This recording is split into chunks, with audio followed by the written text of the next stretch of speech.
শুভ সকাল আমার প্রিয় বন্ধুরা, কেমন আছো তোমরা? আশা করি সবাই ভীষণ ভালো আছো। আর তোমাদের ভালোবাসায় আমরা মোটামুটি বেশ ভালোই আছি।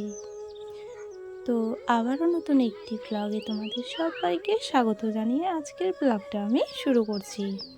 তো ভিডিওগুলো আমি আগেই করে রেখেছিলাম দাদু বাড়িতে গিয়ে। তো আমার দাদু বাড়িতে আর কি জলের একটু সমস্যা বেশি, কারণ এই টাইম কল থেকে আর কি জল আসে। তো আজকে আর কি বিকেলবেলা বলতে সকালবেলা এসছে, কালকে সকালবেলা আর কি আসেনি, তার কারণে আজকে সকালে এসছে আর কি। তো চলো জলগুলো একটা একটা করে আমি ভরে নিলাম। বাড়ির কাছেই আর কি সবারই বাড়িতে বাড়িতে আর কি এই জলগুলো আর কি এই কলগুলো আর কি বসানো আছে, সবাই কি এখান থেকেই জল খায়।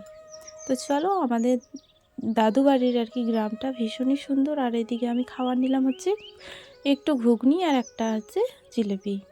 তো এখন আমি কোথায় যাব বলো তো বন্ধুরা? মুড়ি খেয়ে এখন যাব আমরা পাট ধুতে, হচ্ছে তোমার পাট কাঠি আর কি ধুতে যাব। তো তার জন্য দেখো আমরা এখন যাচ্ছি আর কি।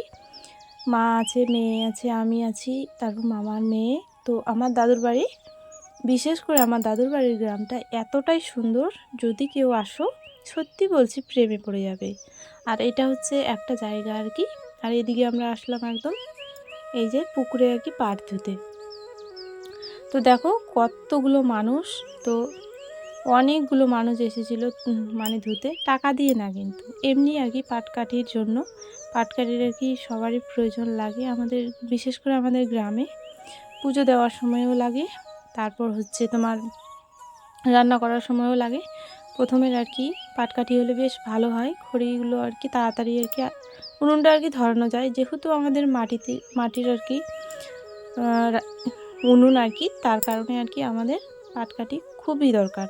তো তার কারণে আমরা এসেছি। তো বেড়াতে এসে এরকম আর কি আসলাম ধুতে। প্রতি বছরই আমি আসি প্রায়, কারণ আমার দিদা দাদু তো সেরকম নয়, তাই একটু না হলেও তো হেল্প করতে পারবো, তাই না?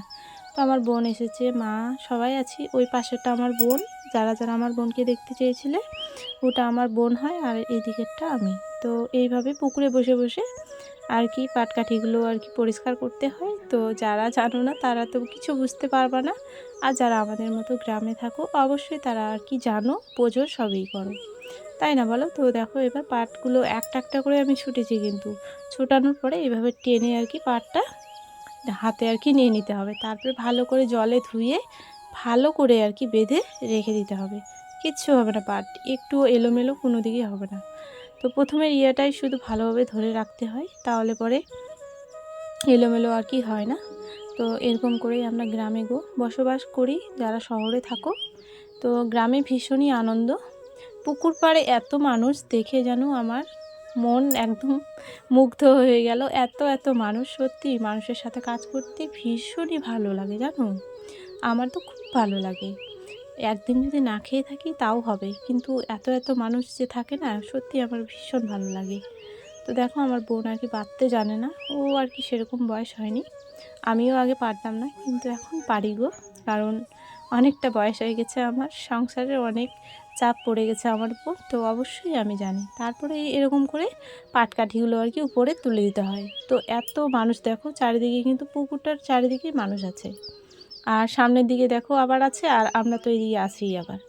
তো এইদিকে তোমার আর কি দেখো পাটকাঠিগুলো আর কি, এটা আমার দাদু হবে, মানে আমার দাদুর ভাই আর কি, ছোটো ভাই। তো পাটকাঠিগুলো বাড়িতে ভ্যানে করে নিয়ে যাচ্ছে, আর আমরা দেখো এখন বাড়ির দিয়ে আর কি রওনা দিয়েছি।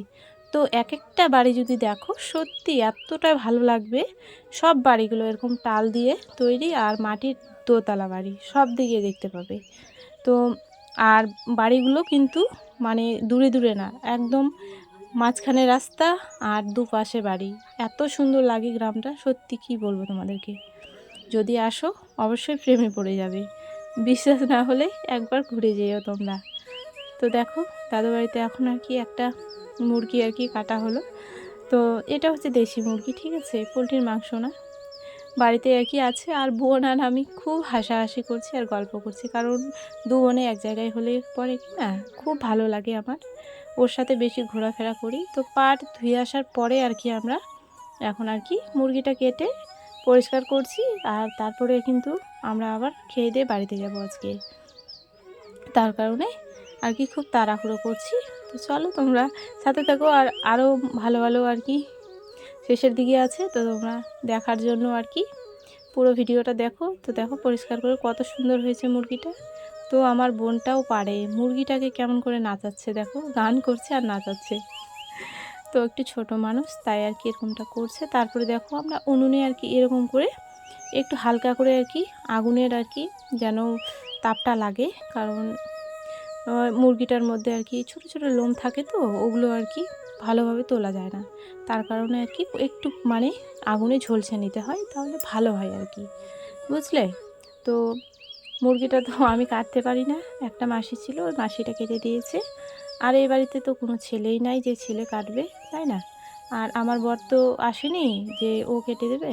তো আমরা মেয়ে মেয়ে আর কি সব কিছু করলাম। তো আমি কিন্তু কাটতে পারি না, মাসিটা কেটে দিয়েছে আর আমরা পরিষ্কার করলাম। মানে কেটে দেওয়ার পরে আমি সব কিছু করতে পারবো, কিন্তু তার আগে আমি পারবো না। জীবন্ত আর কি জীবকে আমি মারতে পারবো না, কারণ আমার সহ্য হয় না। আর এইদিকে দেখো মাংসটা কাটতে গিয়ে তো আমি নাজেহাল অবস্থা। তো একটা একটা করে এরকম করে মাংসগুলো আমি কেটে নিলাম। তো চলো মাংসগুলো কেটে দিয়ে আমরা এখন একটু যাব জমির দিকে। তো জমির দিকে এসে দেখছি এত সুন্দর ওয়েদার, যেন মনটা ভরে যায়। আর গ্রামগুলো খুব কাছাকাছি এদিকে, তো তার কারণে আরও বেশি ভীষণ আর কি ভালো লাগে।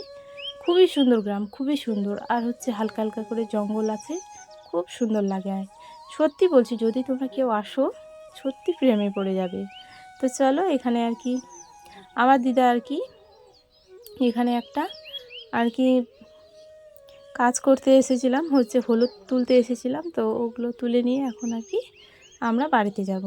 তো চলো তোমরা সবাই সাথে থাকো। আর আজকের ব্লগটা কেমন লাগলো অবশ্যই একটু কমেন্ট করে জানিও। আর এরকম ভিডিও পেতে আরও কমেন্ট করে জানাবে। চলো তোমরা সবাই সুস্থ থেকো, ভালো থেকো, টাটা।